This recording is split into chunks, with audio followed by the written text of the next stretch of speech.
എറണാകുളം വാഴക്കുളം പാര്യത്ത് കോളനിയിലെ ജനങ്ങളെ ഒഴിപ്പിക്കുന്നതിൽ പോലീസ് സഹായം ഒരുക്കുന്നില്ലെന്ന് അഭിഭാഷക കമ്മീഷൻ. കമ്മീഷൻ എത്തുമ്പോൾ നാട്ടുകാർ പ്രതിഷേധവുമായി തടയുകയാണ്. വൻ പോലീസ് സംഘമുണ്ടെങ്കിലും നാട്ടുകാരെ പിന്തിരിപ്പിക്കാൻ പോലീസ് നടപടിയെടുക്കുന്നില്ലെന്നാണ് കമ്മീഷന്റെ ആക്ഷേപം. സുപ്രീംകോടതി വിധിയെ തുടർന്നാണ് കോളനിയിലെ കുടുംബങ്ങളെ ഒഴിപ്പിക്കാൻ അഭിഭാഷക കമ്മീഷൻ വീണ്ടും എത്തിയത്.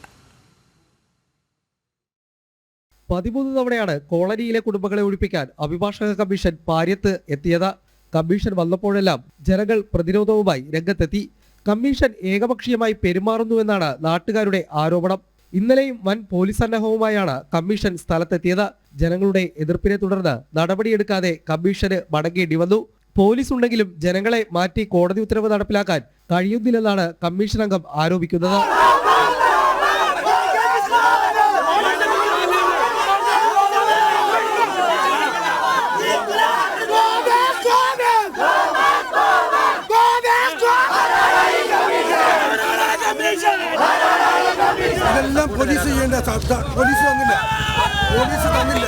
കമ്മീഷൻ അംഗങ്ങൾ ജനങ്ങളെ കയ്യേറ്റം ചെയ്യാൻ ശ്രമിച്ചെന്ന് വ്യാജ ആരോപണം ഉയർത്തുന്നതായും ഇവർ പറയുന്നു.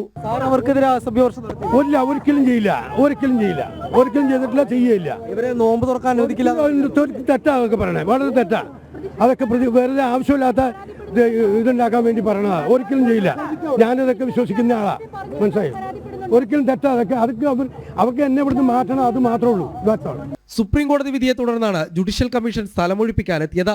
8ഓളം കുടുംബങ്ങൾ സ്വകാര്യ വ്യക്തിയുടെ സ്ഥലം കയ്യേറിയെന്ന സുപ്രീം കോടതിയുടെ കണ്ടെത്തലിലാണ് സ്ഥലമൊഴിപ്പിക്കാൻ അഭിഭാഷക കമ്മീഷനെ നിയോഗിച്ചത്. ജനം, കൊച്ചി.